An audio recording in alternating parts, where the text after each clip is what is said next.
ഒരു ഖുദ്സിയായ ഹദീസിൽ കാണാം, ഒരു പ്രദേശം മുഴുവനായി നശിപ്പിച്ചു കളയാൻ അള്ളാഹു മാലാഖമാരോട് ആജ്ഞാപിച്ചു. ആ പ്രദേശത്തുള്ളവരെല്ലാം തിന്മ ചെയ്യുന്നവരാണ്, അവരെ ഒന്നായി നശിപ്പിക്കൂ എന്ന് അള്ളാഹു മലക്കുകളോട് പറഞ്ഞു. അങ്ങനെ ആ പ്രദേശത്തെ നശിപ്പിക്കാൻ പോയ മലക്കുകൾ നശിപ്പിക്കാതെ തിരികെ വന്ന് അള്ളാഹുവിനോട് പറഞ്ഞു, യാ അള്ളാഹ്,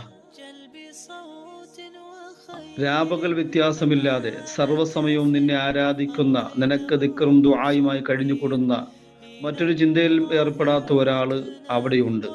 പിന്നെ എങ്ങനെയാണ് ഞങ്ങൾ ആ നാട് മുഴുവൻ നശിപ്പിക്കുക? അപ്പോൾ അള്ളാഹു അവരോട് പറഞ്ഞു, അവനിൽ നിന്ന് തന്നെ നിങ്ങൾ ശിക്ഷ തുടങ്ങുക. അവനെ ആദ്യം നശിപ്പിക്കുകയും ശേഷം ബാക്കിയുള്ളവരെ നശിപ്പിക്കുകയും ചെയ്യുക. ഇത് കേട്ട് അത്ഭുതപ്പെട്ട മലക്കുകളോട് അള്ളാഹു തുടർന്നു, കാരണം ചുറ്റിലും നടക്കുന്ന തിന്മകൾ അവൻ ദിവസവും കാണുന്നു.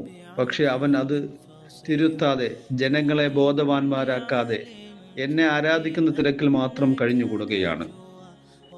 അതെ, തെറ്റുകൾ നമ്മുടെ കുടുംബത്തില്, നമ്മുടെ സുഹൃത്തുക്കളില്, നമ്മുടെ ജമാഅത്തില്, നാട്ടില്, സമൂഹത്തിൽ കാണുമ്പോൾ നല്ല രീതിയിൽ ഉണർത്തേണ്ടതുപോലെ അവരെ ഉണർത്താതെ സ്വന്തം കാര്യം മാത്രം നോക്കിക്കൊണ്ട് എനിക്കങ്ങ് വിജയിക്കാം, എനിക്ക് സ്വർഗത്തിൽ പോകാമെന്ന് കരുതുന്നവർ അവരുടെ ഉത്തരവാദിത്വം നിർവഹിക്കുന്നില്ല. നല്ല നിയ്യത്തിൽ മാത്രം, നല്ല രീതിയിൽ, ഉദ്ദേശത്തോടു കൂടി തിരുത്തേണ്ട രീതിയിൽ തിരുത്തുക. നാഥൻ നമ്മെ നന്നാക്കി തരുമാറാകട്ടെ.